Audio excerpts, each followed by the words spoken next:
What is up, everybody? Welcome to the AEW Dynamite post show for Wednesday, August 13th. It's your girl, Denise Salcedo, and I'm joined by Righteous Reg. Reg, how are you? Your favorite rapper, your favorite writer, your favorite podcaster. I'm doing great. I'm feeling great. Happy to be here. It's Wednesday. Life is life. It's August. Summer's almost over. It's been some interesting times out here, Denise, but I'm happy to be here. How are you? Hearing you say that summer is almost over is Right. blowing my mind because I Right? haven't done anything summer-ish. Have you? No, 0%. And when I saw this week that kids are going back to school, I'm like, damn, kids are going back to school already. What the hell is going on? That shit flew by, Denise. I don't know what happened to it. Yeah, I've been seeing the exact same thing that you have, where all of a sudden everyone's kids are going back to school. And I'm thinking, it's August. Can't these kids go back to school in September? We Kinda used to messed go back up. in September. Right? I I was like, remember wait, that. they're going back to school already? August just began. I've just been super confused about it. Yeah, I have been too, because I swear I remember starting school the first or second week of September. So when did this whole August thing start? Because I thought August was only for college students or summer school students, not for little kids in fucking fifth grade. Like, I'm sorry, but let's be real. Can we please start school in September? What do little kids in fifth grade have to do with this? Why is it just them? I don't know. They were just the ones I thought about, because my little cousin, he's in fifth grade and he started middle school today. And I saw his photos and I'm thinking he should be out enjoying the summer. But hey, I guess we got to learn. Also, what is it with everybody starting on different days? Like Will's kids started yesterday, your cousin started Districts, today. every district is different. Everything is so weird. I'm so happy I don't have one of those little what do they call kids these days? Ankle biters. So happy I don't have one of those little ankle biters. Reg, you're going to have an ankle biter soon. Don't say that. Why would you? Why would you? I'm going to laugh so hard the day you become a dad. That's not funny. I'm not going to laugh. I'm going to cry. Nobody wants. Why? I'm not, Denise. You're the one. You're like married and stuff, and like you could put a baby inside of you and all those things. Can we not use those words? What? It's gonna live inside of your. It sounds womb. horrible. Oh, like God. when it's created, oh, it's gonna his head and everything's gonna form inside of your womb. Okay, so what? Like, all I heard is I as the woman have to do all the freaking hard, grueling work. A guy just gets to sit back. Yet you're sitting here being like, "Oh, I can't do it. It's too hard." No, it's hard. After those 9 hard very months, not taken away from that at all. It's hard raising a kid. Kids are fucked up. People are fucked up. Anyways, it's gonna happen for you, Reg. I'm manifesting it. Don't do that to me. All right, we're here to talk some Dynamite. I don't got no wood around here. What? I was trying to knock on wood and there ain't no wood around here. Hey, be careful, because the wood be getting you a baby. All right. All right, guys, we're here to talk about Dynamite, I swear.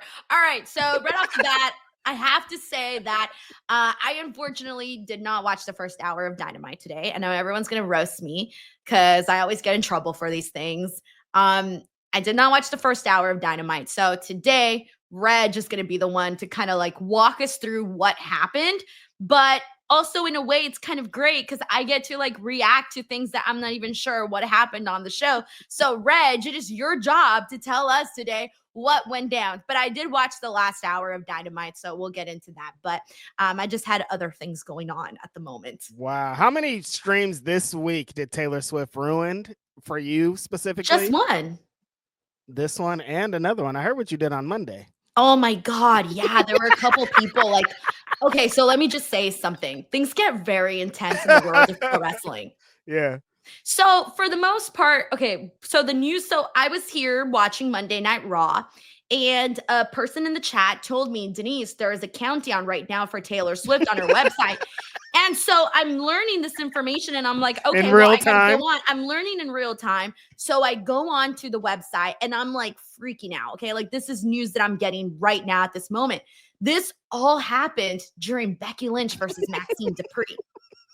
So then my editor thought, oh, this is a really cute clip of Denise reacting to Taylor Swift, right? So he posts the video up. Great, no big deal. I don't have a problem with it. It's his job. He posts reactions up. It's what he does. Cool. So the video goes up, right? And then afterwards, I kind of go into the comment section because I see somebody wrote a comment saying, well, what do you expect? She's riding Tony Khan's dick. And I'm like, is this about me? So I go and I click on the comments, and it's this whole thing about how I didn't pay attention to the match. And because I didn't pay attention to Maxine and Becky Lynch, I hate WWE. I love AEW. And that just means I'm writing Tony Khan's D word. And that is what that turned into. So do you see the craziness here? And it was so innocent. Someone here in the chat told me, hey, this thing's on, and it just happened to be during that match. It's pretty ironic too that they said it's because you're an AEW lover and Tony Khan, all this, and then today you missed AEW to go and cover Taylor Swift, to go and but watch it's just Taylor Swift. weird. Like, this was not meant to be a WWE versus AEW thing. I was just reacting to Taylor Swift news. This is a Taylor Swift versus during Raw. This is a Taylor Swift versus everybody deal. This isn't a wrestling tribalism thing. So no, it had nothing to do with wrestling tribalism. I wasn't thinking about wrestling at that moment. No, we know, we understand, we know exactly where your mind was because we saw it today. Right. So that's what I'm saying is I don't know what I'm saying anymore. How did we get here? I don't know. But that's why I wanted to make sure to say that, hey, this is what happened so that you know. That way I'm not talking out of my ass, because I have been in podcasting for a very, very long time, Reg. Several years. I have worked with so many podcasters. And I have worked with podcasters who talk about shows they do not watch. Mm-hmm. And I never want to be that person. I'd rather be out here and be like, hey, I missed the first hour of Dynamite. I'm sorry. But at least I'm not going to sit here and pretend that I watched the show and talk to you like I actually watched the show. Who would ever do that? Those podcasters that do that are sick. And it happens. And it's crazy. So anyways, we're here. I was going to say, I wouldn't know. I never do that every time we talk about WWE. I watch all those shows all the time. Right. So anyway, so we're here. Let's talk about it. All right. Overall thoughts, Reg. Let's get into overall thoughts about Dynamite. How'd you feel about this week's show? I thought that it was, prior to the show, there's been this thing, AEW, with how they announce their matches, Denise, and kind of how things have been going for live shows. By the way, pause really quickly. Nobody that I've worked for in like the last 5 years did this. So just a heads up. This was like very, very early in my career, because I could already see people speculating in the chat. Totally. No. Okay. Do not speculate anybody that I currently work with or that I've worked with in the last 5 years. Okay. Definitely. I'm talking very, very early on in my career. Mm-hmm. Okay. Now press on. Life is different, you guys. But there's been kind of talks around how AEW has promoted their shows, and today it kind of happened again, Denise. They didn't have a lot of the matches announced before the show, before today. And then, hours leading into the show, Tony Khan's dropping some bombs. He's dropping some great match announcements, some multi-people matches. Like, these are matches that people would be interested in. And some people that didn't go to the show, specifically in Cincinnati, that probably would have went to the show if they had announced it. And so them trying to figure out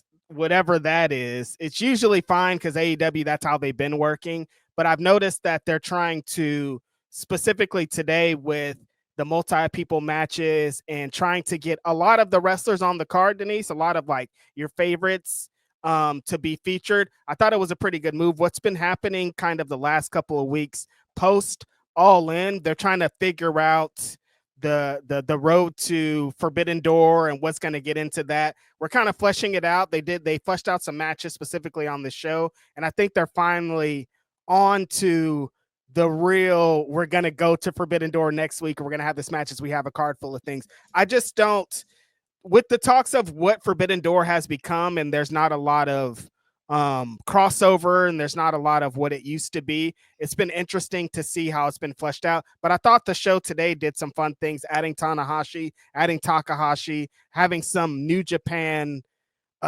people featured in the card and on the show. I think enhanced everything. So I liked what happened in the show today. I thought they told some good stories leading into Forbidden Door, and I think we got the flesh and the bones of what that show's going to be. The last hour that I saw, I called it the drunk AEW episode.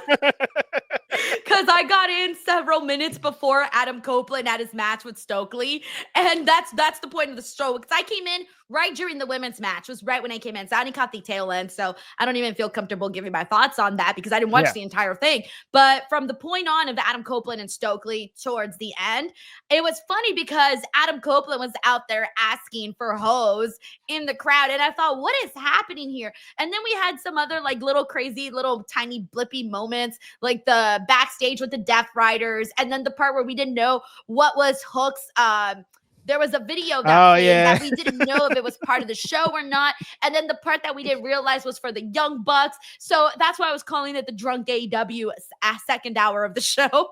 Yeah, there was just kind of a lot going on. They're trying to make a lot of different moves. I do like how they structure the show in that way. It seems like things are moving along pretty quickly. But if you didn't really know what was going on, it took some time to figure out. But that might be part of the plan, you know? All right, so let's go through this show and what actually went down. So I know that the opening was a back and forth between MJF and Hangman Page, in which they made the Forbidden Door match official. Reg, what went down during that segment? Yeah, so like I was saying on the watch along, when it had started, I was like, I don't know, because we've seen a lot of these MJF segments, Denise, where it's just him and whoever his opponent, whoever he's feuding with, and they get into kind of the same spiel that, you know, Max is like, you guys all hate me, even though I'm this guy. You guys should hate Hangman.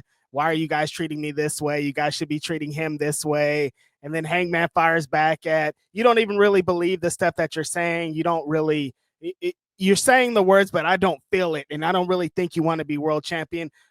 At first I was like, okay, I don't know where this is going, but Hangman using what the power that he has over MJF and that he's had over MJF of like goading him into anything. Like he convinced him of like, you're not shit, Max. You don't really want to wrestle me. You're going to use that contract because you know, if we have a one-on-one match, I'm going to drag your ass, but just keep kind of hammering him until Max is eventually like, okay, all right, I had a plan, but I hate you so much. And I want to end your title reign so much that I'll sacrifice trying to get one over on you with this contract, and we'll just have the match at Forbidden Door.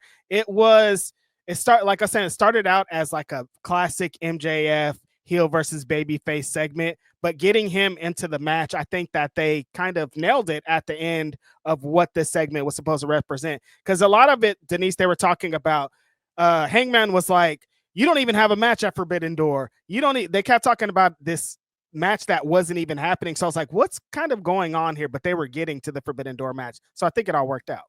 And we did have the attack afterwards at the show. I thought it was kind of funny just attacking Hangman Adam Page very quickly in the parking lot. That was fine. I think they could have probably even done more, honestly, just to kind of heat it up a little bit more. They could have gotten a little bit more violent. But hey, I mean, they were down to like the last couple of minutes of the show. Clearly, we've seen them do longer overruns, so that was a possibility, but it didn't seem like they wanted to do that. So it was fine for what it was. Now, we did have a super chat here from Uncle Donk here, who says, why not book the Ops versus Hurt Syndicate before the MJF split? I have a lot of questions that I think are never going to be answered when it comes to the Ops and the Hurt Syndicate. I mean, I'm sorry, not the Ops and Hurt Syndicate, MJF and Hurt Syndicate, because we all thought that there was going to be a big blow off. I don't think we ever really got that unless it's still incoming. Maybe it's going to surprise us out of nowhere. But as of right now, it kind of feels like we were driving down a straight line, and then suddenly it was like, hey, we're about to miss our exit. Let's just get off on this exit. And we just made a quick turn in a different direction. The most interesting thing I thought about today, Denise, is they didn't mention the Hurt Syndicate with MJF. Like they're moved on. Like MJF is on to something new and better. The commentary didn't put any focus on it. They didn't show like a video saying all this. He's like, I'm moving on to this next thing. I'm trying to get this world championship, and they're not involved in this. So that's like you're saying, I have so many questions as to how we got here so quickly. And to answer the question, I think it's just timing. Like Samoa Joe was out doing the TV show stuff and promoting that. And that probably would have been the best time to maybe get this Hurt Syndicate stuff happening. And now MJF's out, so they have to move in a different way. It could still happen if they get somebody else to join with Hurt Syndicate, or maybe MVP laces them up again. I think it could still happen, but it probably would have been pretty good with MJF also being there. We got Luke Thornton here, from Atlanta. He says, Denise, what do you think of the whole SummerSlam press conference situation? I thought Alex's video was 100% on point. So I didn't get a chance to check out Alex's video, but Alex was at the press conference covering on behalf of Instinct Culture over there. And, this press conference stuff, you can go into so many different directions in terms of covering the whole entire situation. How do I say this? I feel like I've been noticing for a while that things were changing on the media side. Many of you guys know that I used to go to the press conferences very, very often. Yep. And I don't know how many of you guys noticed that I stopped going in the last, Reg, several months. I only went to Money in the Bank because it was in LA. That was the last one I did. But before that, I had gone a really long time without going to the pressers. I stopped going as consistently as I was going. I stopped because, one, it just didn't seem like the right content plan for me anymore. So I kind of passed that on to Alex, who then started covering it on my behalf, right? But I started to just notice that it really was kind of weird, I think, because good way to describe it. Right. Certain aspects of the press conference were in kayfabe, while others were not. And you really had to do your due diligence to kind of read the room and sort of be able to change on the fly. By that, I mean is if Triple H is out there, how is Triple H talking? What questions is he answering? What questions are okay to ask at this moment? What questions are not okay? And by that, I mean, what is he going to answer real questions? Or is he going to, or are we only sticking to kayfabe questions, right? Like try to read the room with every wrestler, because some wrestlers were in character, some were not. And you always had to be like trying to read that. And I'm going to be You had a hard task too, Denise, because you were kicking off a lot of these shows, so people were following along what you were doing, so you had to be so even more on the fly, because they're like, all right, we're taking questions, Denise is first, and it's like, well, how am I supposed to start this without me knowing too? That was the funniest part. So I've mentioned this before, and I've said this to Reg before, where I would be sitting down and I would just be sitting, and then they'd be like, oh, hey, you're gonna go first, and I'm like, the fuck, I'm going first? Who's even coming out? And then they'd be like, oh, so and so's coming out, and I'd be like, all right, good. All right. Thankfully, I always got lucky and I got like good people that I had a question for. Right. But also what started to get kind of funky is that you got to understand everybody is there for different reasons. There's all different types of media there. There's your hardcore wrestling sites and then you have your other outlets. You have your local outlets, you have your outlets that big are like outlets. Billboard, USA, those types of people. And they're all going to go out there and ask different questions. Now, for me, I thought, okay, it's fine to have that content, but it's not must grab content anymore. Right. That's why I no longer kept going to that, because I started to feel like, okay, for example, at Money in the Bank, when I was there, the last question that was asked to Triple H was from somebody at Billboard, where they asked Triple H, hey, do you think Cardi B is going to wrestle? And I thought, what? Like, what am I going to get out of this? Right. Nothing. And so there was so many situations like that it just didn't feel like the right thing anymore. And I also started to notice that WWE was going to pivot in their format. I noticed they were going to pivot in their format because when they first started, it was a straightforward press conference, right? And then a lot changed during this timeline, Reg. So it started, you had your press conferences, and basically everybody who was credentialed was allowed to be part of the press conference, right? Then as you went on, still the same format of press conference, but then it turned out only select people were allowed to enter the press conferences. Right. So for example, let's say we were all credentialed, right? Me, you, and Bob. And then me, you, and Bob showed up and they were like, hey, by the way, Reg and Bob, you're not allowed to go into the presser. You're allowed to cover, but you're not included in the presser. It's just you, Denise. Right. Yep. And so then that started to happen. And then we saw another change in the pressers where instead of doing the format that they normally did, they started to go out into the stage and get the aesthetic with the people in the background and whatnot. And that then once they started to do that, I realized, okay, it's only a matter of time until this format goes out the window. Yep. And it will go out the window. And there were so many little changes that happened throughout this series of press conferences. For example, in the beginning, they were showing people's faces when they would ask questions. Mm-hmm. Halfway, they stopped doing that.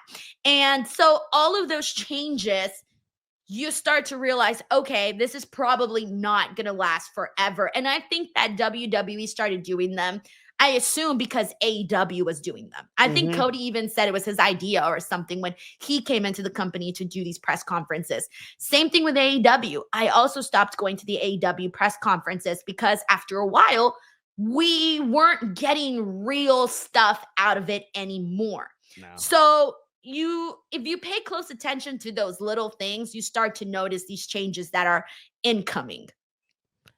Great. I mean, if you want to hear that's from anybody, you want to hear from Denise, who was on the front lines for a lot of that and was a guinea pig for a lot of this. Because I continuously tell people, like, this is a new concept in pro wrestling. Like, when WrestleMania 11 was over, Vince McMahon didn't go to the back and talk with the press about what just happened or what he would have did different or what people think they should have did in the shows. This is all like AEW and them started this kind of with people that cover the shows and not the biggest outlets getting to go and ask these questions. So I knew it was eventually going to be over because they never fully figured it out. Anytime you saw a press conference prior to 6 years ago, it was 100% in kayfabe. And so when they started to blur the line, wrestling companies want to be able to control the narratives, and when they weren't able to control the narratives for a lot of stuff that was happening in there, you knew eventually it was going to be the end. So I'm not surprised that they've gotten to where they've gotten, especially with the controversy of questions and all the things kind of attached to it, Oh my gosh, there was just so much. It was so much. So I'm kind of happy that they're done with right now. I don't know if they'll ever bring them back. They probably won't, but I'm cool with it. It's just like, all right, cool. Got to keep moving. You move with the times and you move and try to find different types of content. Obviously, for people that relied only on press conference videos, they'll probably take a hit with trying to find additional content, but yeah, that's why you got to keep it fluid, man, and create all types of content because you just never know when one is going to be axed and you're like, done. I don't get that anymore. We got to find something else to do. Man, shout out to all those people. They'll figure it out. There's so many other avenues you can use to make this happen. Right. We got Grapple Geekery here who says, want to get ready for the 3 times swiftly? Try Blue Chew. 3 times swiftly? Did I read that right? Sex. Supposed to be sex, but we want to get ready for sex swiftly. Try Blue Chew. Yeah. Oh, I thought he meant $3 times swiftly. What? I'm like, wait, that doesn't make sense 3 times swiftly. That's why I asked you. I'm like, did I read that right? Are you saying you want to have sex 3 times swiftly? No, use the Blue Chew. That's how I understood this. Mm-hmm. It all came up. You got to where you needed to get to eventually. All right, we got John here who says, if you want to score a touchdown in bed and take her to new heights to usher in the greatest era, Blue Chew promo code Denise. Hey, see, I get it. Listen, you just can't be as quick as some of our supporters can, Yeah. Frank here says, no Taylor Swift for the intro, expected Reg booted. We got Jacob Tatum here who says, Denise, if you had to pick a roommate for a year, who would you choose from your co-hosts 1 through 4? And same question for Reg, plus better dancer, you or Reg. I'll go ahead and pick Reg as my roommate. Out of all your co-hosts? Yeah. I feel like you're the most. You're the one. I mean, you've stayed here before, so I already know how it. I have been your roommate before for. So there you go, Reg. I'll take you as a roommate. Because I'm I buried your birthday party last week, so I won't bury your roommate skills this week. And I also threw you off a metaphorical cliff. So you did. That's crazy. Drown me in a metaphorical ocean and all the shit. But yeah, thanks. I appreciate it. And I'm a better dancer than Reg. Reg can suck it. Who would I pick from my co-hosts? I want to say Denise because her friends will come over. You know what I mean? Like, What friends? Will Washington? no, not them. They You want to hit on Will? not I'll them give you his friends. number. Or like your aunt or your mom will come over. So yeah, I'm thinking Denise. Yeah, it's Denise. I think. Have your family reunion over here, Denise. No problem. Yeah, bring them all over. Sure, sure. John here says, I stand with Denise. I also chose Taylor Swift over the first hour of Dynamite. Thank you, John. John's had my back. So when I'm getting roasted in the comments, at least John's got my back. Come All right. on. We got Frank here who says, so Reg, Phil, Mr. Denise, and Will about to fall from a cliff, and you just found out one of them is a secret Taylor fan. But who? Who's the Swiftie you saving? Oh, I can save one? Oh, Mr. Denise. Mr. Denise is a Swiftie. Yeah, I would think so. Like, you probably save your husband out of all the rest of us. Closet Taylor Swift fan, Will Washington could potentially be one. I don't know. Will's a little interesting. He has an interesting taste for sure. He has an interesting taste. An interesting fella. All right, we got 10 Riza here says T Swift brings out the piss and vinegar in Denise. What does that even mean? She gets fired up when it's Taylor Swift talk. All right, we got Frank here who says, shout out to Denise and Reg. Have a great rest of your night. See you, Reg, in a few weeks. See you, Denise, Friday. Get ready for wrestling weekends coming up. Let's effing go. Yeah, we got Clash in Paris and Forbidden Door. We also got John here who says, plot twist, Denise has never listened to Taylor Swift. Triple Paul paid off Denise to miss the first hour of Dynamite. Wow. She's a paid show for the Fed. Yo, John, if you put this theory out there will be people who buy this information. Like, legit, Reg. People will believe this. AEW is going to be so mad at us. How could you do this? I'm sorry, TK. All right, let's keep it moving. We got to get to the rest of the show. Mm-hmm. All right, we had a match between Jon Moxley and Kevin Knight. Reg, you said this rocked, and then you said something about Darby coming out and he took Wheeler Yuta, or he put him in a body bag in, or were you just messing with me? No, that was all real. I thought the match with Jon Moxley and Kevin Knight was super fun. The way that Kevin Knight has the crowd with him is something about his movement is just working out really well. The crowd, unfortunately, was not on his side for most of this match, as they were in Cincinnati, as we know, Jon Moxley's hometown. So at one point, Denise, there was a let's go Moxley chant, and then also you suck Yuta, like at the same time, like the whole time. Damn, so like, Wheeler Yuta's still the only heel in the Death no Riders? Matter what? Like the whole time they were like, we love Moxley, he's the greatest, but also fuck Yuta, he sucks, we hate that fool. Like they were still giving it all up to him. They feel about Yuta the same way that you feel about Yuta. So that was a great little contrast in there. People have been saying Moxley needs to take a vacation. I'm on the other side. I've loved the work that he's been doing recently with recently, as in the match at All In, and then the match that happened the week after. So 2 matches, Reg. Keep it moving. And this one, that's 3 matches. Look, the match with Hangman. Okay, fine. I'm only because I didn't watch this match. I'm gonna take your word for it. So you got 3 match, and I'm giving you the 3rd one as the benefit of the doubt. Let's go, Jon Moxley. If you got 3 matches from me, that's a good little way to start out what you're doing post. Did you have 7 minutes in heaven with Jon Moxley? Like, what happened, Reg? I need to know what bewitched you to be the biggest Death Riders fan. Why did you bring out a game from like 1970? Fucking 7 minutes in heaven. Did I have 7 minutes in heaven with Jon Moxley? No, I didn't. Real just recognized real. Y'all need to catch up to what. Yeah, this Real is looking more like La Fufu instead of La Boo Boo. The Death Riders, when what they've done for AEW as a whole is so much. I love the work that Moxley's been doing. I think that he's taken on a different role. I think he heard all the shit we were talking when he was AEW World Champion, and he's applying a different kind of way post that. The match with Kevin Knight was really fun. I like Moxley against guys like that because he always gives them a lot of space. He let Kevin Knight shine in a lot of spots. In Kevin Knight's heat segment, Moxley was like giving it up to him, and I thought that was really great. But Moxley is a super villain still. It's going to take more than anything to defeat him. I loved his kind of Darsh choke finish on Kevin Knight. Just like, there's nowhere I can go. I'm caught up. Moxley got me for good. The continuous feud he has, the Death Riders in whole have with Darby Allin, I think is great. The little promo that Mox did to get into the match, I think was great. Darby coming out with the body bag and the skateboard, I think was awesome. Crowd went crazy for him. He had a ollie on Wheeler Yuta's back. And like I said, put Yuta in the bag. But when he was about to hit the coffin drop on him, Claudio caught him out of midair, which I think was awesome. Jacked him up, hit him with some very nasty spots. Then put Darby inside of the body bag, hit him with the spinning UFO. If you know Claudio, he does that fucking airplane spin type deal where he drops his arms. He did that with Darby Allin in a body bag, dumped him. It was very disgusting. Then that led to Will Ospreay coming out to make the save. Gigantic pop. He was holding his arm, Denise. You know, there's this injury thing. I don't know if he was playing because he said that his neck stuff, but like he was doing like this. My arm is not feeling well, even though he was killing it.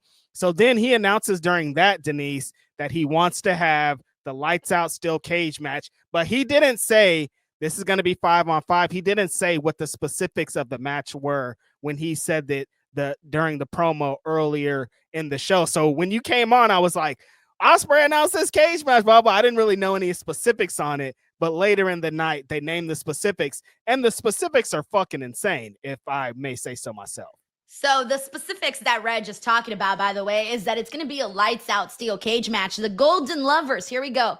Kenny Omega and Kota Ibushi. What? Darby Allin, Hiroshi Tanahashi, and Will Ospreay. It's all one team, right? By the way, that's one team. Sick ass team, you guys. Unbelievable.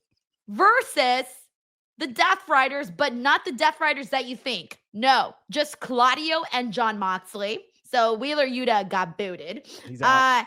And they're going to be teaming up with the Young Bucks, Matt and Nick.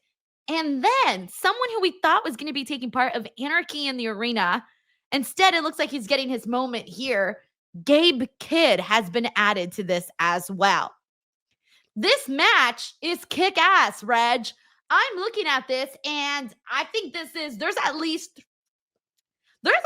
card is looking really good, actually. I was about to say there's like 1-2 matches, and then I skimmed the entire card. I'm like, wait, no, there's like 5-6 matches in here that I'm really excited about. Yeah, this show's going to be sick. I think, like I was talking about at the beginning of this, with the talks around Forbidden Door and it not being kind of like what it's been with the crossovers and the different promotions, and that feeling people weren't getting it.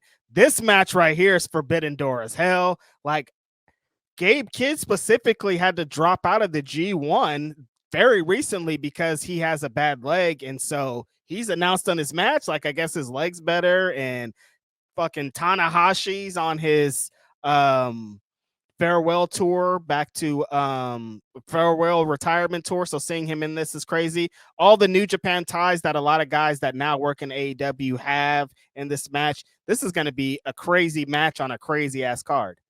Yeah, so like even just looking at the card, so like this match I'm really interested in. Okay, let's run down this card really quickly because there's a lot that's actually happening here, and we're getting closer to Forbidden Door. So we mentioned the lights out steel cage match. We're also going to get the Hurt Syndicate versus either FTR or Brodito, which is happening next week. And I mean, let's be real, Reg, it's going to be Brodito. And Brodito is going to fucking kill the Hurt Syndicate, and they're going to be champions, and I'm going to be so happy. Are you sure? I'm positive, Reg. Positive. Are you sure? Positive. I'm sorry. If you tell me that the outcome of this is either going to be the Hurt Syndicate or FTR winning back the AEW World Championships, I'm going to say dropped the ball. You know why I'm going to say it's going to happen probably? Why? Today. What's going to happen? What are you thinking is going to happen? Well, today on this show, Adam Copeland wrestled Stokely Hathaway, and that was silly. I have thoughts on that. But the whole reason that this was happening, because at one point, Christian Cage, Adam Copeland's famed tag team partner, came out to make the save. They need a big match at All Out Canada, Denise, against their opponents, FTR. But why does it doesn't have to be for tag titles? The AEW Tag Team Champions. No. You're telling me that it's much better to do another run with Adam Copeland and Christian as tag team champions versus instead going with a fresh face new team in Brodito? Yeah. I disagree. I'm not on board with that. This is vibes time, Denise. It's fucking Edge and Christian. I'm sorry, but Brodito, hoop. So for that reason, I am going for Brodito because they hoop. Okay, you got me. All right, you got me. You win. Winner. Look, I'm You just hoop for saying. Brodito. I see you. Well, I just maybe I'm wrong here, but I just feel like AEW should be about moving forward more teams, more new teams, more fresh faces instead of always going back to the I hate to be this person, but the ex WWE people. I know everybody, I love Edge and Christian. Okay, I get it. But again, I'm far more interested in seeing Brodito as a tag team champs than I am Edge and Christian one more time. So where's your interest level on FTR versus Edge and Christian? My honest interest level. Honest. You're not going to roast me? No. Is the chat going to roast me? On a scale of 1 to 10? Mm-hmm. 2. A 2? I knew, see? You said, you promised you weren't going to roast me. I gave you my honest answer. And I immediately was like, what? And I was going to lie and say a 5 because I felt like 2 was a too 2? low. You do not care one bit, one iota. Jeez Christ. Ender says 2 is wild. Wow. All right, now if we were going to do the Hurt Syndicate versus Brodito, my interest level is like an 8. But we have to get to Christian and Edge versus. That's fine. Can you just do that without the championships? Yeah, but we need some stakes. What's this? Forget the steaks. We're going vegetarian, okay? And we'll just have them, just for the sake of reuniting. Listen, it's not forever, Denise. We have to make this moment. Why do we have to make this moment? Why? Because people have been clamoring for it. What people? Canada's going to go ham for this match. And listen to this. Edge and Christian holding those AEW tag belts up and Canada fucking goes crazy for them. Cool. And then what's going to happen when they leave Canada and they come back here? They'll lose them back to FTR. I don't know. No. Maybe they'll lose them to Brodito? No, they'll lose them to the Young Bucks because we need that match too. Oh my God. Okay, fine, whatever. Clearly, I'm just drinking haterade over here. You are, because you hate tag team wrestling and you hate I don't FTR. hate tag team wrestling. I'm trying to save tag team wrestling and tell you that Brodito is the way to go about it and save tag team wrestling. You're not trying to save tag team wrestling, trying to save yourself. What? Mm-hmm. All right, that makes no sense at all, but whatever. All right, let's see what everyone here is saying. We got John Taylor here who says, those who pay attention to Taylor know how savvy and intelligent about the music industry she is. I feel the same with Denise with the wrestling industry media, where people who don't know don't put enough respect on Denise's name. Thank you, John, for saying that. Thank you. I really appreciate that, man.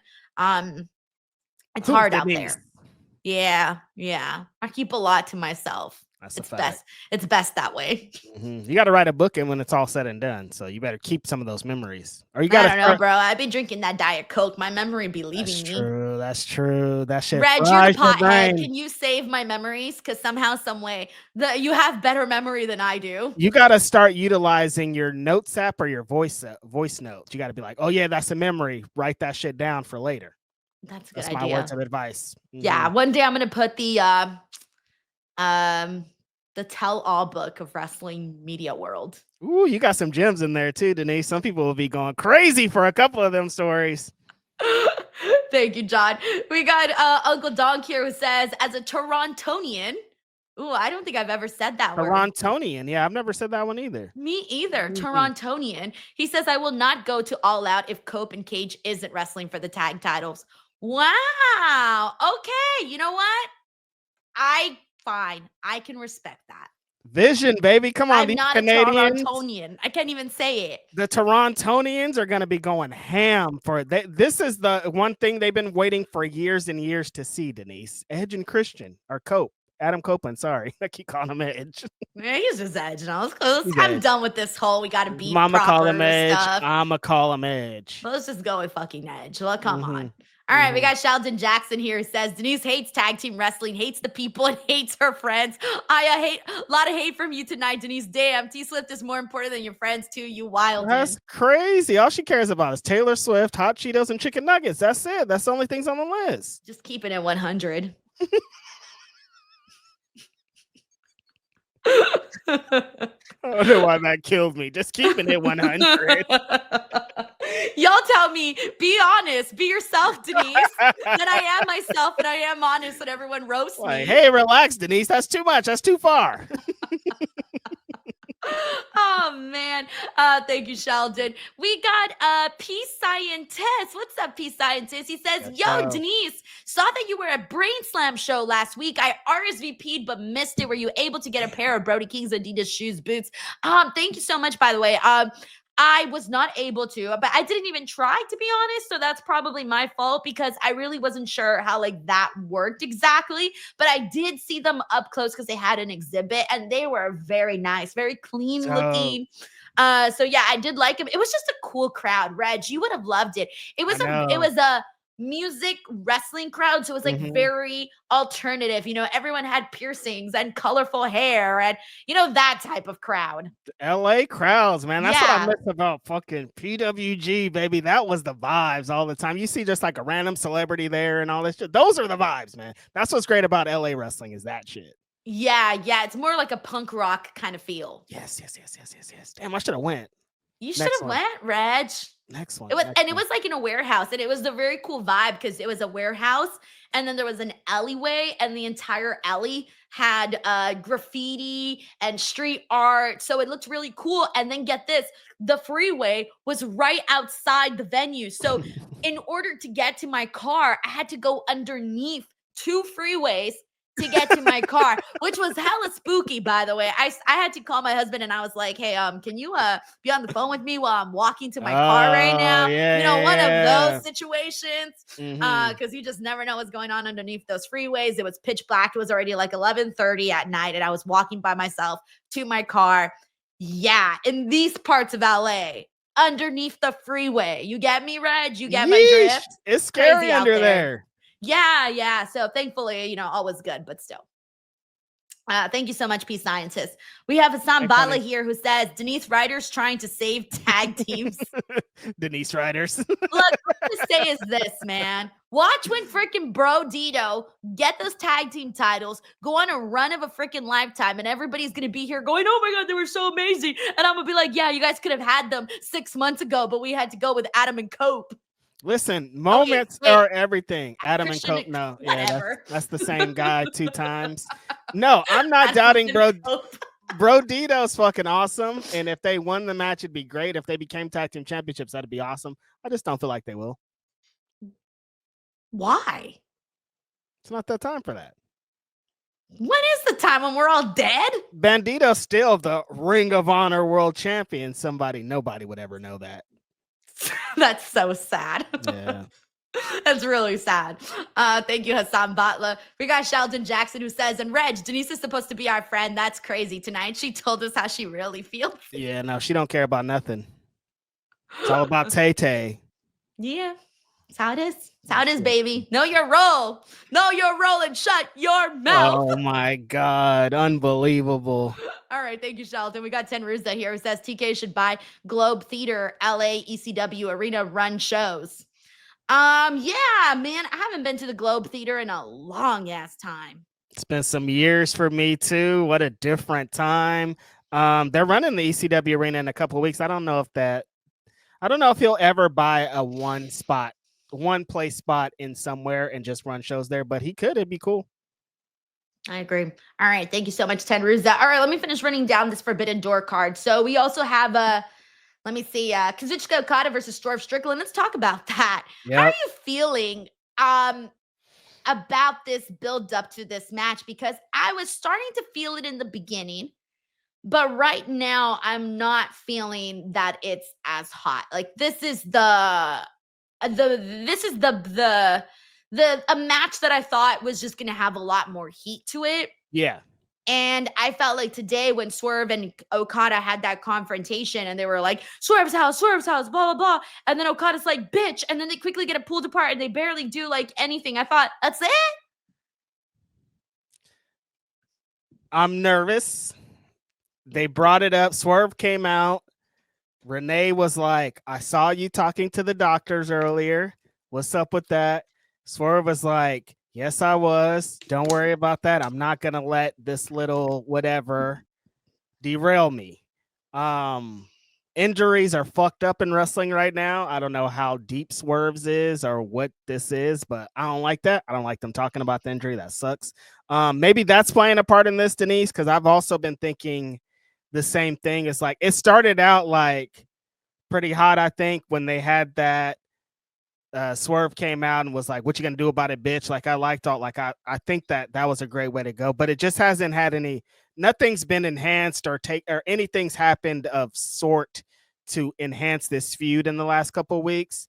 And I don't know what it is. I mean, this is one of the matches that you don't need a lot of talking and a lot of stuff. When it gets to the match, it's going to be fire. But I would like a little bit more heat to be added to it, like you were saying.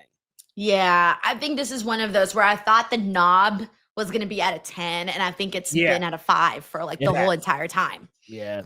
I agree. They need to kick it into high gear in the next week. It may be on Collision and maybe on these couple of things to really hammer home how fucking great and important of a match this is. Right. Okay, we got the AEW Women's World Championship match that is taking place with Timeless Toni Storm versus Athena. Of course, Athena using her contract. And then today we also had a TBS championship match with Mercedes Moné, Thekla, and Sky Blue versus Alex Windsor, Queen Aminata, and Willow Nightingale. I only caught the tail end where Alex Windsor got the win for her team, but I didn't get to see enough of the match to really judge it. So, what did you think of this and what we saw? And then afterwards, by the way, we did see Toni Storm and Athena kind of like fight out in the crowd area. Yeah, when they first announced this match earlier today, or was it whenever they announced it, I was like, this is heat. I love everybody that's featured in this match.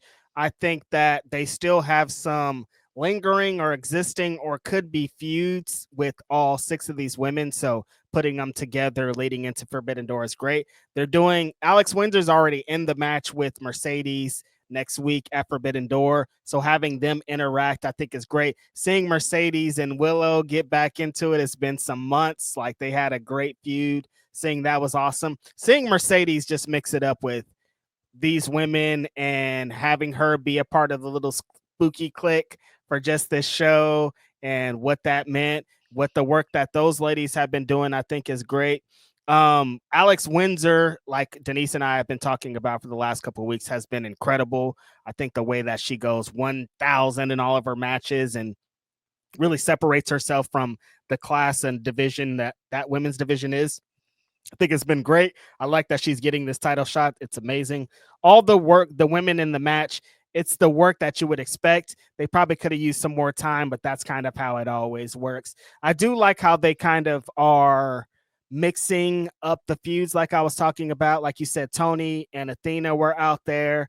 They're still kind of like, because I want it to be continuous focus on Toni Storm, still the AEW Women's World Champion, and everybody in this match, including Mercedes, should want to beat her. But at the same time, everybody in this match should also want to beat Mercedes, and everybody should be focused on what Toni and Athena are doing. Like having everybody kind of mixed up and everybody with the same goal, I think is really good for this division. Mercedes is helping up everything. Getting Willow back into it is great. I think this has been great for all the women in this division, and Toni leading the way, I think has helped a lot. Yeah, man, I like that breakdown of it. I'm really excited about what all of these girls are doing, by the way. We did have Sky Blue here on the channel. I was so thrilled. We got about a 40-minute interview great with Sky. Interview too. Right. She was so good. Like she was just so I never heard an interview with her before, so I didn't know that much about Sky Blue's like personal life or about her before AEW. And I feel like I just learned so much from her during this whole entire conversation. And I just really felt like she had a good head on her shoulders.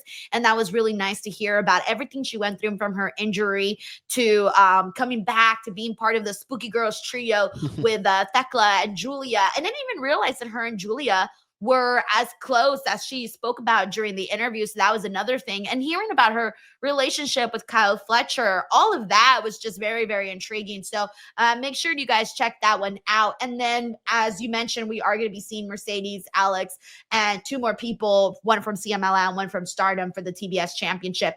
The other match that we still have is for the TNT Championship, and we have Kyle Fletcher versus Hiromu Takahashi, who we got to see here today, by the way. He came out in the All-Star 8-man tag match that we ended up having with the Young Bucks, Kyle Fletcher and Josh Alexander versus Tomohiro Ishii, Hologram, Brody King, and Hiromu. This match, though, I did not want it to end. It was just starting to get like the ball was rolling. I said, like, had we had like five more little spots here, because I was really, really digging this match.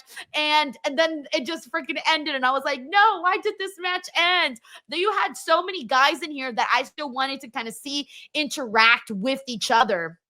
Yeah, I think that for the last couple of weeks they've been doing them for months now, these all-star 8-man tags and these kind of, or the 6-man tags or whatever, kind of get a bunch of hoopers, as we've established on this podcast, to just go in there and fucking tear it up, has been amazing. Like, they've been saying since this company started that it's just PWG with a budget. And when it's really PWG with a budget, I'm all in. They had some Young Bucks lore to start it again. They didn't have a theme. They got the old Titan, the old videos on there, the old names and all that. I think the work that they've been doing has been fucking tremendous for the last 2 months, 3 months. Them getting back to the Young Bucks that we know and love, and they've been tearing it up in these styles of matches.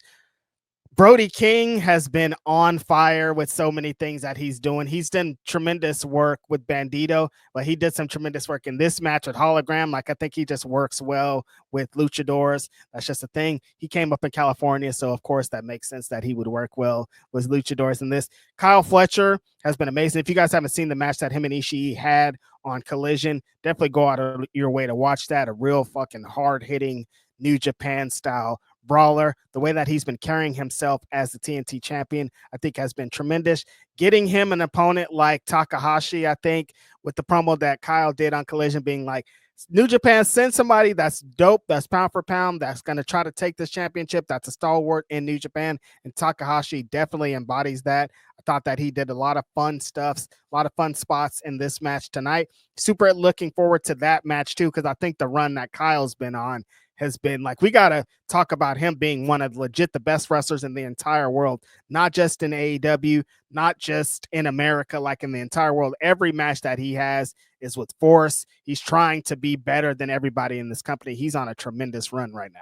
I'm so glad you mentioned that, because I wanted to bring that up, in that he won the title, right, from Dustin. That match with Dustin was, I think Dave gave that 5 stars, I believe. Did. So yeah, Yep. I don't remember the last time a match on Collision got 5 stars. Right, there hasn't been one that's at least happened recently, so that's going to tell you, like, it was on fire. It was literally one of my favorite main events that I've seen on AEW, like, this whole year. Like, the stuff that he did with Dustin was incredible. Then the following week, because I'm a Collider now, so I watched this, and freaking Kyle Fletcher opened up the show with Tomohiro Ishii, and what they did there was just like, chop fest, aggression. And I was a little surprised by how long it kind of took the crowd to get a little bit more invested in that match. By the end of it, they were feeling it. But in the beginning, I thought, you know what? These guys are going really hard. I'm going to need this crowd to like start to connect with it a little bit more, because I thought the work that they were doing there was great. But anyway, so that's already, his, that was his first defense. I didn't miss one. Did I? No, huh?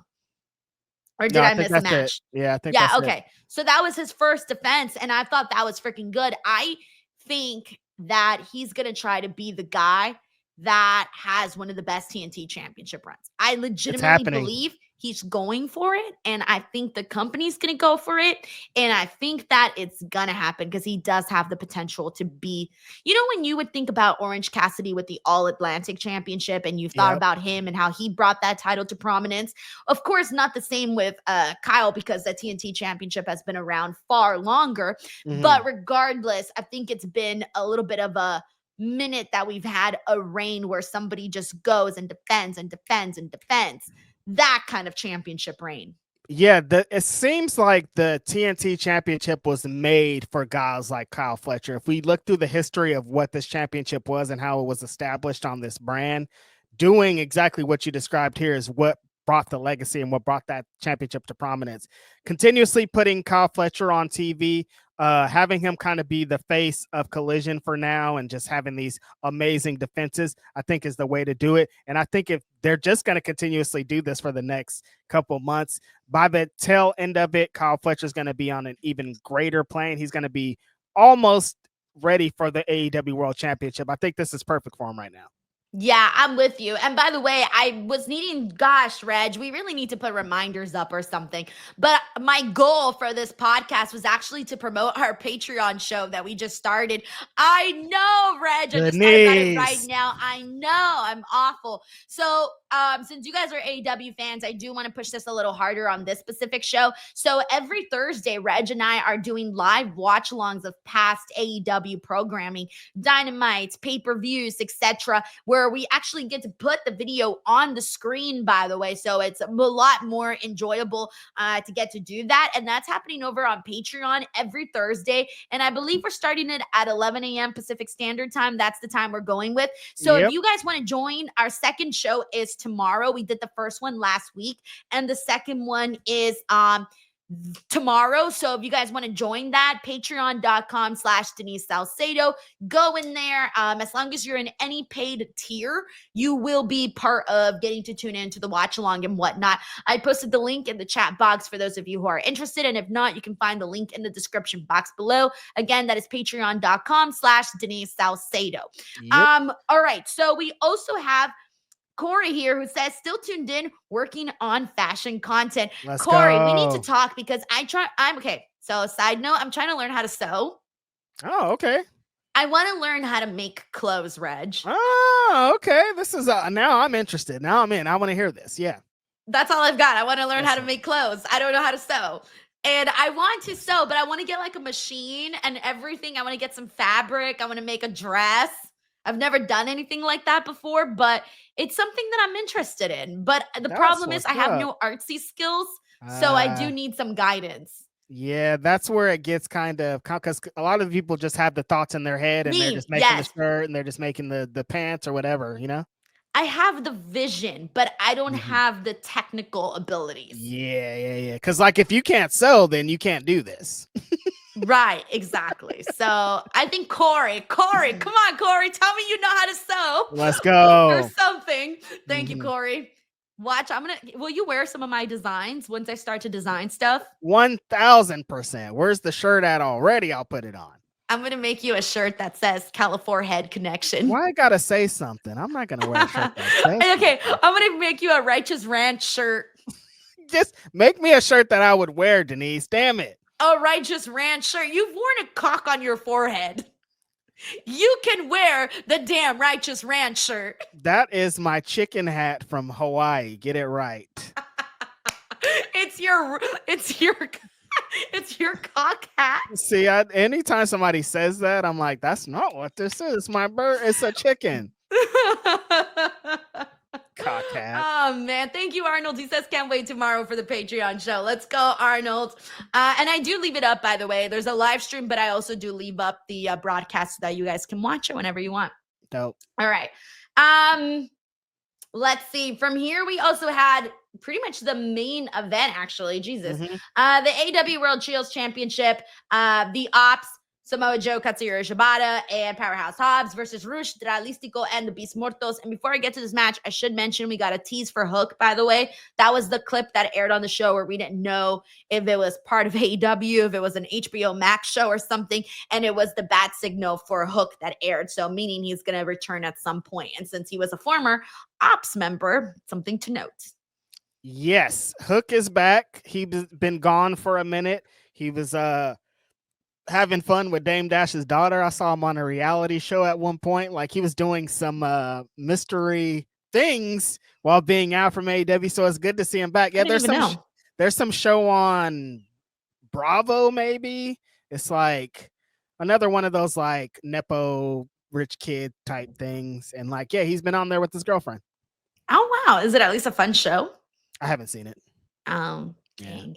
Yeah. All right. Anyways, this match though, I feel like I didn't get to enjoy it short. that much because it was so quick. Yeah. And they had like a commercial break in the minute. Like when we thought it was gonna get kicked into high gear, it was over already. Like this was Denise had high expectations coming in when she came into the stream and was like, that match hasn't happened yet. And like I think she and a lot of people had the same kind of feelings because I did when I saw the graphic of like, oh, this is heat. Samoa Joe has been in the news this week because they said he broke his ankle while filming Twisted Metal, so people didn't really know what's going on. And they announced the match like Samoa Joe's back. There's going to be heat. Seeing him and Roosh in a match together, I think it's fire. But yeah, like you said, it never really got kicked into high gear. It was like it started, commercial break, and then it was over. I really wanted to see more of Samoa Joe and Beast Mortos. Yes. That's what I wanted to see. Like that was the selling point for me. But it didn't get to that point. It was just like they started going for it, but like it didn't really establish all the things we really wanted to. I thought everybody looked great in there. The big homie was in there. He got some great spine busters. The meat chants and everything when he gets in there, I think is awesome. But yeah, I would have probably gave it like 10 more minutes. I thought we were doing like a fucking overrun here. Yeah, no, and it didn't happen, but the Ops did get the W. By the way, the other matches that I forgot to mention on the Forbidden Door card is we still have the Zack Sabre Jr. versus somebody from TBD AEW for the IWGP World Heavyweight Championship. We got Hangman Adam Page versus MJF. We mentioned that was made official earlier today for the World Championship. And then Cope and Christian Cage versus Kip Sabian and Nick Wayne. That's right. They announced that match. The Edge and Christian are officially back together. They got a couple of little more explaining to do to really get it kicked in high gear, but I think that's a great match to announce. Also, Vasco here is right. He says the first time we actually wanted more of an overrun. Right. Yeah. Right? That was the moment to give it to us. And it was like, oh, yeah, hey, there's this big match that's happening. You only get 2 minutes of it, though, or however long it was. They tricked us. Nice tease, you guys. It worked out. Savage, man. Savages. Did us dirty. All right, we got Hassan Butler here who says, I want to see LFI in a real feud. They're all killers. I feel like I've been saying this a zillion freaking times, especially when it comes to Roosh. I mean, it's been like, 2 years that I feel like I've been saying this. Yeah, this is, and not just you, not just Hassan, a bunch of people. Like, they love everybody in here. We always want to see Roosh get something better. There's been some things that happen. They probably would have if some circumstances, but hopefully from here on out, we'll get something good. They should be locked into a feud with some real people and get some kind of real story between them. Yes. And Al Broski, I do like the Twitch chat. Twitch chat. Twitch chat. All right, I guess that's it. That's our show for today. Thank you guys so much for tuning in. And again, apologies for the first hour of the watch along. Don't worry. Really quickly before I forget, you might have heard this on the other shows, but I want to make sure to emphasize it here too. Next week, I will be gone Monday, Tuesday, Wednesday. So next week, there will be no AEW Dynamite watch along nor a review, but we will be back the following week. And of course, we'll be here for Forbidden Door, etc. I am leaving on vacation Monday, Tuesday, Wednesday. So just shut up, Reg. So just don't worry. I'll still be dropping daily running content from the grind. I'm still going to be dropping daily content on the channel. You won't even know I'm gone except for the review shows when I'm not here. Wow. Unbelievable. Going on vacation. Leave your laptop at home. How about that? What? Leave your laptop at home. Are you taking no, I'm bringing my laptop. Of course you are. Just in case. You never know. Not a real vacation. It is a vacation. But I'm going to take my laptop. All right. We got Hassan Butler here who says, I already read that one. I'm sorry. We got Lil MT Shocker. Thank you so much. Says Adam Jesus Christ. Copeland and Christian Cage's first pay-per-view match since WWF Invasion 2001. They haven't had a match since 2001 together. That's crazy. No way. Oh, I feel like a dick now that I said I wasn't excited. I'm 105 years old. I remember that. I watched that show live. All right, I'm moving my level of interest now from a 2 to a 5. Nope, it's 2 now. It's logged and it can't change. No, it's a 5 now. It's official. You can have this. 2001? That's crazy. Oh, God, there's no way. That is insane, you guys. There's no way. 24 years ago. I'm honestly stunned right now. What happened to the time? Like, there's no way. I'm sorry. I can't like fit this in my brain. That's real. Oh man. All right, guys. I move it up 2 to 5. Thank you so much, Little MT Shocker. Little MT Shocker came out here and shocked us. Fucked up. Yeah, that's fucked up. That's great. All right, we got Corey here who says, "Let's effing go, Denise. I have a new sewing machine. Please send me a tutorial video if you can." There you go. And also, I don't have a sewing machine, but depending on if the tutorial looks easy, I might get a sewing machine. But if it looks hard, I'm not going to continue this endeavor. Mm-hmm. Thank you. That's how you do it. Just give up. Yeah, I'm just going to give up. If the tutorial looks too hard, I'm out. Oh, man. All righty, guys. That's it for us here today. Reg, tell the people where they can find and support you. Every Wednesday, I'm here with Denise. Every Saturday, it's Grapsity with the homeboy Philip Lindsay on the Fightful post show. Now we got the Thursday thing with Denise. You know where to find your guy. I'm always on talking some shit somewhere. Shout out to y'all. Yeah, so check out the Patreon, everybody. I'm trying to grow that. As of right now, there's a new podcast with Sean that he and I did. I do a couple of watch-alongs. I do fan submission watch-alongs. So if you want to submit a specific video, you can do so. I'm also following people back on Instagram and TikTok. And there's other stuff there. Oh yeah, the show that you and I do, Reg, and just like surprise content, all sorts of stuff. So go check that out right now. Patreon.com/Denise Salcedo. Make sure you guys subscribe here to the channel, and I will see you back here on Friday for some SmackDown coverage. Bye, everyone. Take care.